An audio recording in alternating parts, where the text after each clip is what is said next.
Good day, everyone. Today we're going to look into the details of Yuri Bronfenbrenner's ecological systems theory.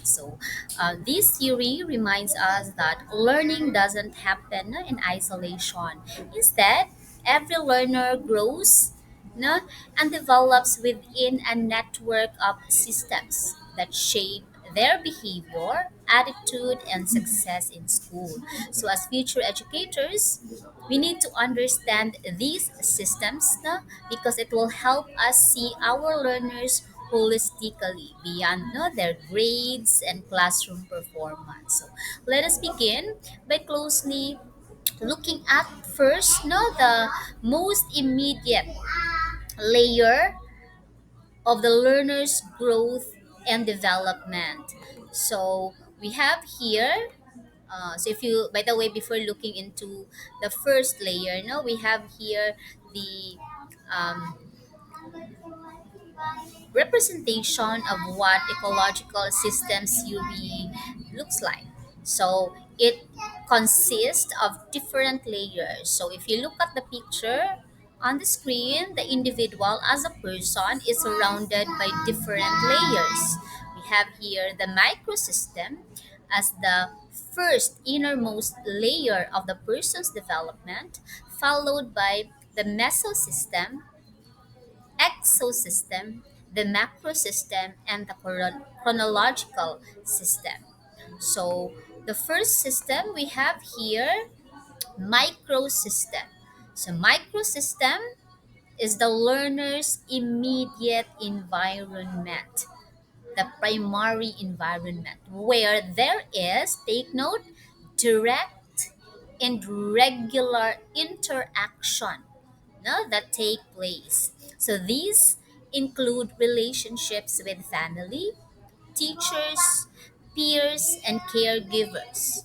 So it is where the most powerful influences on development that occur because this is where the child's experiences daily emotional and social exchanges.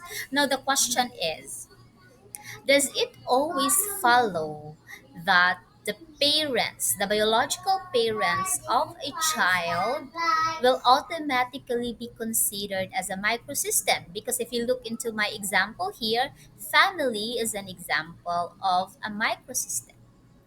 But I want you to reflect, does it always follow that a biological parent is considered as a microsystem of a person's development? Okay, to look into that detail, take note of the criteria. There should be a direct and regular interactions. What if a biological parent is an absentee parent? Meaning, now there are instances that a child grows with the absence of their biological parents. For example, those who were abandoned by their parents, that they were left no with the care of the DSWD, while others um, biological parents they just hang their children no with the fence of the neighbor, or they will just throw it somewhere else, and somebody found them and somehow turned over the baby to the DSWD for care. So it does not always follow that a biological parent will be considered as a microsystem of a person when they do not have direct and regular interactions. So in that case, for the abandoned kids, that they grew up without their parents, without them knowing them, seeing them, they just grew up with a caregiver, just like a DSWD personnel or their adoptive parent. So therefore, the biological parent in this example is not considered a part of the microsystem of a person because this biological parent no does not have the direct and regular interaction of the child. So, for a certain person to be considered as part of the microsystem, there should be regular and direct interactions, no, of the concerned individual. So therefore, examples here, of course, no, because most of the time, if not all of the time, family members are assumed to be present, no, when a child, no, or a person grows. Therefore, example here, family, no, a nurturing family that provides emotional security, or a classroom where a teacher's positive feedback builds confidence, or peers, no, classmates who encourage or discourage study habits. So classmates, peers, teachers, and family members, no, they are most of the time, no, regularly interacting with a person, no, as that person grows. So therefore, as teachers, we are part of our students microsystem. Take note of that. Therefore, it is very important for us, especially you will soon be handling high school students because you are all BS Ed. We need to create, no, establish a safe and caring classroom in which students, no, will be able to feel that they are being heard, they are being listened to, they feel that they are being respected. And of course, as teachers, we need to encourage family involvement in learning. That's why DepEd teachers, no, because they are handling students, no, who are still in their minor age, they are called the second parents. So if you notice your teachers in the basic education, they will conduct home visitation, especially for students who are at risk of failing, students at risk of dropping out. It's because family involvement is very important, no, in the learning journey of the students. We also have, no, to establish positive peer relationships. That's why as teachers, we need to provide our students with collaborative work activities for them to practice social relationships. The second layer is what we call as the mesosystem. It focuses on the interconnections among microsystems. Na? It examines how a learner's different environments like home, school, and peer groups interact and influence each other. As example, a parent teacher conference linking home expectations with school goals, or a peer's influence on study habits reinforced by a teacher's encouragement. So in here, diba, we have already identified what are the examples of microsystems. These are the teachers, peers or classmates, no, family members. So in the mesosystem, it is not about the interaction of the person concerned and a part of the microsystem, but it's the interaction of the two parts of the microsystems, in which, in the example, is the interaction between how the parent and the teacher collaborate with each other, or it could be how the classmates influence, na, their study habits, as well as how the teacher encourages students, no, to study. So therefore, as teachers, we need to maintain open communication, especially with parents, about academic and behavioral progress. We need to collaborate with our co-teachers to ensure that there are consistencies in the expectations and how we maintain progressive discipline in the classroom. And it's also very important to establish homeschool partnership, such as how to reinforce reading programs at home, because a child cannot learn easily if there is no sustained support at home. That's why teachers need also to educate parents how to teach their children to read. No, they will be part of the educational orientation. So while the mesosystem deals with direct linkages, the next system concerns with the external factors that affect learners indirectly.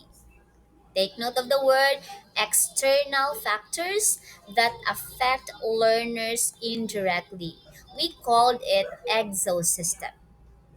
So when we say exosystem, it includes social and institutional environments, no, that influence a learner's development indirectly. Even if the learner is not personally involved, this may include, no, a parent's workplace, in our vernacular, trabahuan sa inyong mga ginikanan, where your parents working at, no, most of the time you do not have direct interaction with your parents workplace, unless otherwise you are going every day with your parents at their workplace. You spend eating lunch with them every day, or you are staying every day at your parents workplace. In that case, your parents workplace is part of your microsystem because there is a direct and regular interaction.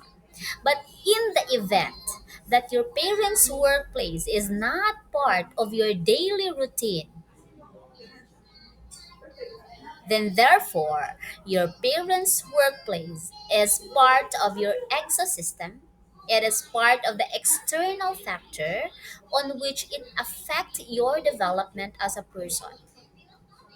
Or the community structures. Example, you are personally aware that in CTU we have structures. We have our president, our vice president, we have our dean, and the other um, authority figures in the university. As a CTU student, it does not always follow that you will regularly visit the president's office and will be interacting with the president. But the president is part of the organizational structure of CTU. And whether you like it or not, the initiatives, the policies, the vision of the university president will influence your learning because you are part of the organization as a student. So, therefore, even though you do not have personal interaction with the president of CTU, but it indirectly influences your development as a student. Okay?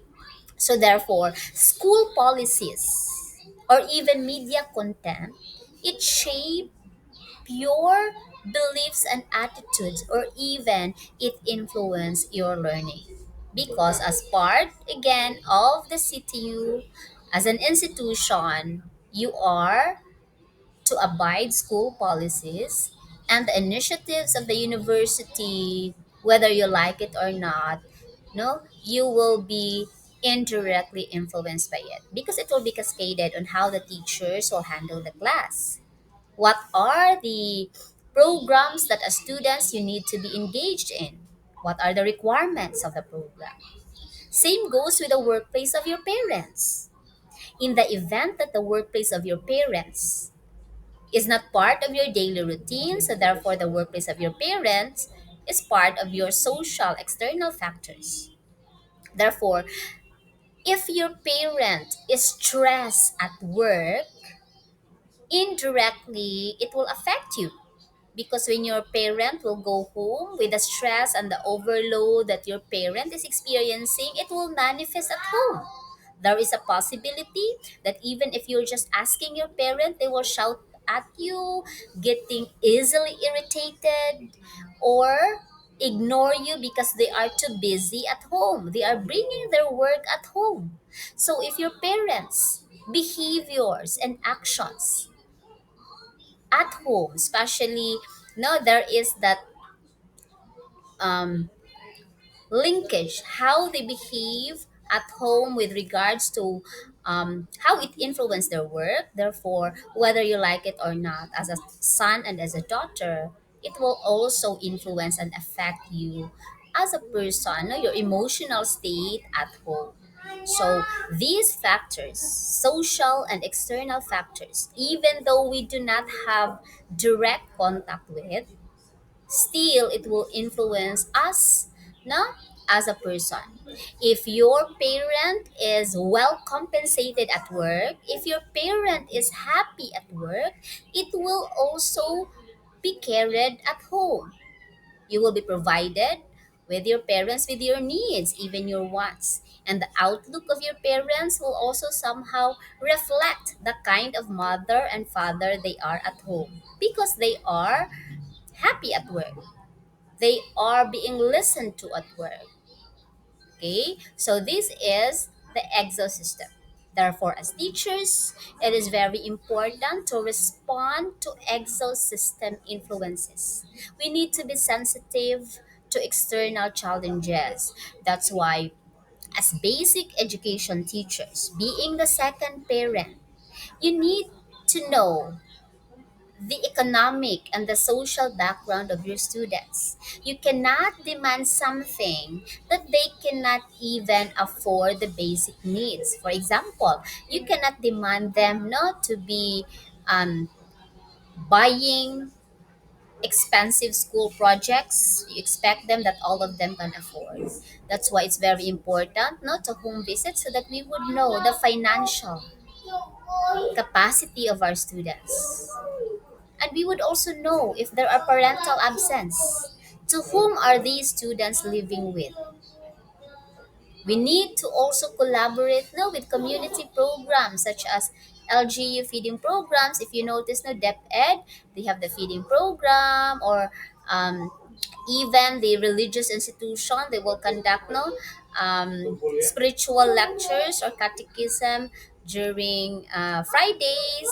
So these linkages of institutions and communities in a larger framework defines our, or if not defines, influence our values and tradition, no. And then we go to the macro system. Take note, exosystem is the social and external factors, no, while the macro system, the next, no, it is the larger framework. From the word macro, it's the opposite of micro. So macro system, it refers to the broader cultural, social, and institutional context. It shapes, how a person think and interact. It refers to our values, our traditions, and national policies that somehow govern what we expect, no, to be part of our norms. It is what we call as the societal norms. Examples, Filipino values such as bayanihan. If you noticed with the earthquake that we experienced, no matter how many of us are also being inadequate financially, but we have the urge to help. If not financially, we give service by taking part of the repacking of the relief goods, or rendering community service, providing emotional and social support. That is bayanihan. No? Bayanihan is helping one another in different aspects, not just financially. Okay? Pakikipagkapwa-tao and respect for elders. So these are Filipino values that somehow influence us as a person. And also educational laws and reforms, like the transition of our educational direction. We are now having the K to 12 program and the inclusive education policy. So these national programs somehow influence of who we are today, especially you students in the higher education. You are part of the new educational system, the K to you are part of the K to 12 program. So most of our teachers who were part of the old curriculum, no, somehow it also affect the kind of education that we have Same goes as you that being part of the K to 12 program. It's part of the national policies. Therefore, whether we like it or not, it somehow influence our development as a person. Therefore, as teachers, we need to integrate macro system by embedding Filipino cultural values in our lessons and class activities. We do not just focus on our subject matter or our field of expertise, making sure that our teaching practices is inclusive and equitable. And also we need to be um, critically aware, no, of the social issues such as poverty, environmental care, no, and with the rise of technology as well, no, the access to social media and how it influenced, no, the learners, especially in the learning process. Now we have the chrono system, the most outer part of the layers in the ecological systems theory. When we say chrono system, it captures, take note, the dimension of time. There's a time element here. It is how both life transitions and historical events shape our development as a person. Take note, change is constant. It's inevitable whether you like it or not. Therefore, adaptation is key to resilience. Whether you like it or not, the kind of person who you are today is quite different from who you were 10 years ago. How you see life, how you respond to criticisms, how you resolve your problems, no, is quite different from who you are now from being, no, a teenage or even in the school age, the elementary years, because the element of time is very important, because we unknowingly or even unnoticeably realize that we are actually changing. So therefore, example here, with the COVID-19 pandemic, we realized that it is possible to continue learning with the shift to online learning. No, there is really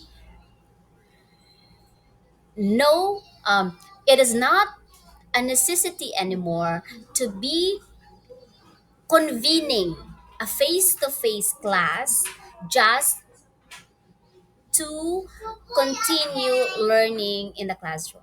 That's why we are being so innovative now. With the post pandemic, we realize that even you are at your respective homes, even if you are washing your clothes, even if you are eating, you can still learn by just merely listening to a recorded lecture or by merely attending virtual classes. You can multitask. So, this shift to online learning is an innovative practice in education because on the change of events that are beyond our control, the COVID-19 pandemic.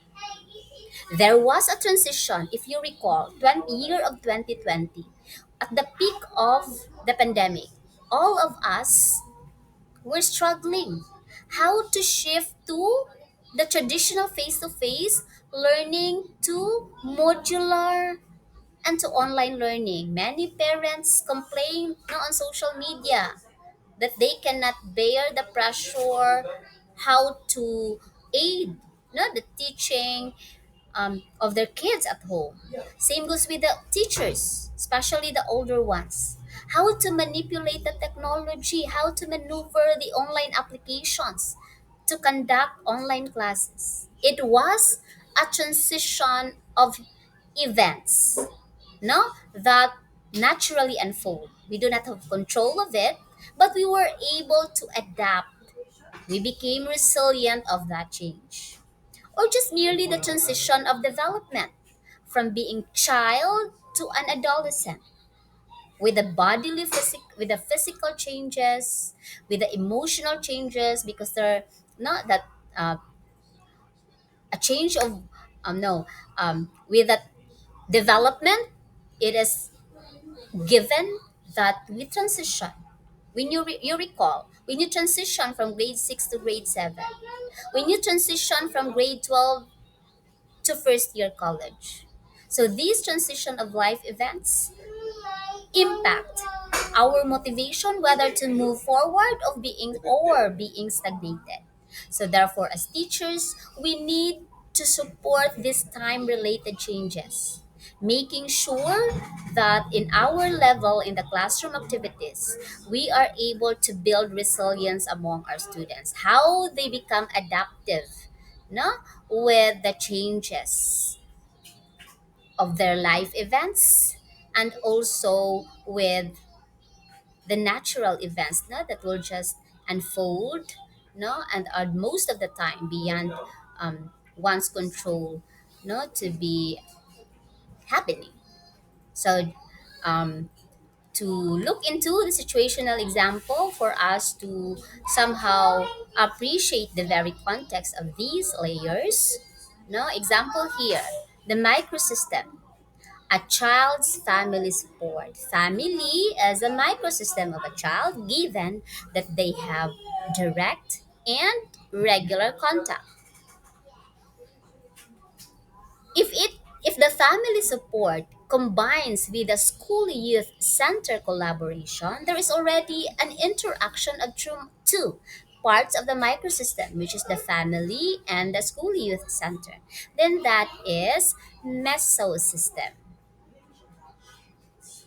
the parents workplace, no, flexibility in terms of working schedule, that's exosystem, because no, most of the time your parents workplace is not part of your microsystem because you do not have direct and regular contact with it, but to some individuals their parents workplace is part of their microsystem, just like my child um, will be going with us every day as we go to work because my husband and I are working in the same institution.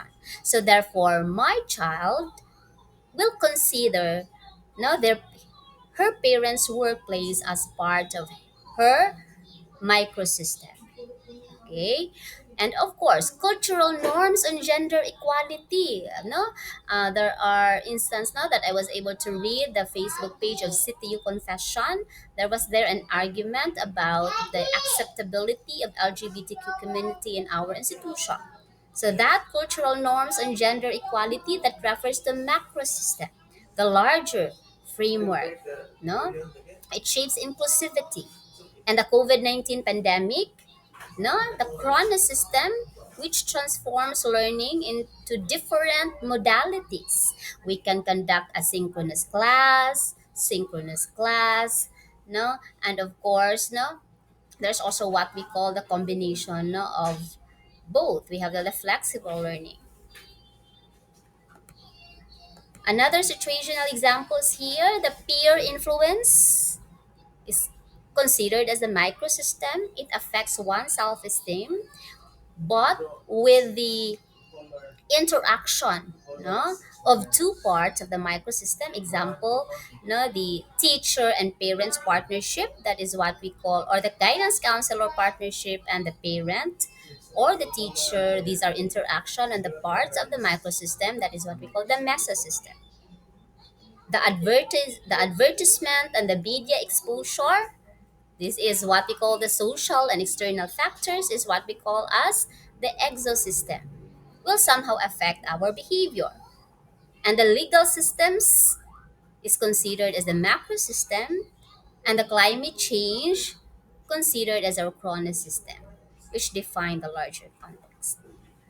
Okay, so um, let's wrap up our discussion now by revisiting the key points of Bronfenbrenner's ecological systems theory. It invites us, no, educators, to look beyond academic performance. It teaches us that every learner is being influenced by different multiple systems, now from family's warmth and school support to community influences. So first we have here, um, we need to be a bridge builder among the systems to connect home, school, and community. We need also to be responsive with the diversity in terms of our values. That's why our teaching needs to be inclusive. And of course, we need to recognize that time and change redefine the learning. So, therefore, as teachers, we need to not just teach our lessons, but also to understand the stories behind our learners.